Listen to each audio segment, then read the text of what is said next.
நிகழ்ச்சியை வழிநடத்தி கொண்டிருக்கின்ற எழுதறிஞர் தமிழ்நெறி வாழ்வியல் இயக்கத்தின் தலைவர் ஐயா முருகையனார் அவர்களே, சிறப்பு வருகையை அளித்திருக்கின்ற பெருமைக்குரிய முனைவர் ஐயா சின்னையா அவர்களே, சிறப்பு வருகையாளராக வைத்திருக்கின்ற ஐயா மதியழகன் அவர்களே, ஒவ்வொருவருடைய பெயராக இங்கு சொல்லலாம். அனைவருடைய பெயரும் எனக்கு இது குறிப்பாகவும் இல்லை.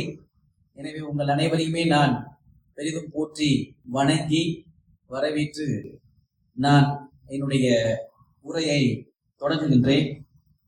இங்கு உரை நிகழ்த்துகின்ற பொழுது ஐயா முருகையனார் அவர்கள் என்னை பற்றி அறிமுக உரையே ஒரு உரையாக இங்கு நிகழ்த்தி சென்றார். அதை இங்கு வெளிப்படுத்திய எனக்கு மிகவும் ஒரு பெரிய தயக்கம்.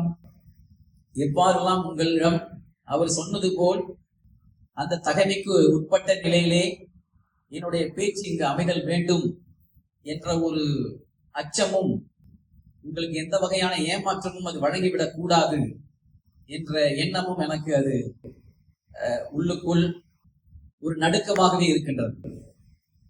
நான் பல்வேறு மாநாடுகளில் பல்வேறு ஆய்வுகளை காலம் முழுதும் செய்து கொண்டிருந்தாலும் கூட எந்த ஒரு பேச்சும் வருகிறாருடைய உள்ளங்களை பிணிக்கின்ற அளவுக்கு, உள்ளங்களை கொள்ளை கொள்ளுகின்ற அளவுக்கு ஏற்புடையதாக இருத்தல் வேண்டும். அந்த வகையில் நீங்கள் எவ்வாறு ஏறக்குறைய ஒரு அரை மணி நேரம் அல்லது 40 மணித்துளிகளுக்குள் குணாளன் அவர்கள் நீங்கள் பேச வேண்டுமாறு என்னை பணித்தார். என்னால் இயன்ற அளவு இந்த தலைப்புக்கு உட்பட்டு பேச முடியுமா என்று தெரியவில்லை. ஏனென்றால் மாணவ கண்மணிகள் இங்கே இல்லை. மாணவர்களுக்காகவும் பேசுமாறு என்னை அவர் கேட்டுக்கொண்டார். பாவலரேறு பெருஞ்சித்திரனார் அவர்களை பற்றி இங்கே முருகையனார் அவர்கள் குறிப்பிட்டார்கள். அந்த காலத்திலே நானெல்லாம் பள்ளிகளிலே பயில்கின்ற பொழுது, குறிப்பாக இடைநிலை பள்ளிகளை பயில்கின்ற பொழுது, தென்மொழி தமிழ்ச்சிட்டு என்ற 2 இதழ்கள் அந்த காலத்திலே வெளிவந்தன. 1960, 70, 80 காலம் வரைக்கும் அந்த இதழ்கள் வெளிவந்தன. பாவலரேறு பெருஞ்சித்திரனார் இருக்கும் வரை அந்த இதழ்களை படித்து தனித்தமிழ் சிந்தனையை வளர்த்து கொண்டவன் நானும் சரி, ஐயா முருகையனாரும் சரி, அவர் குறிப்பிட்டது போல ஐயா திருச்செல்வனாரும் சரி.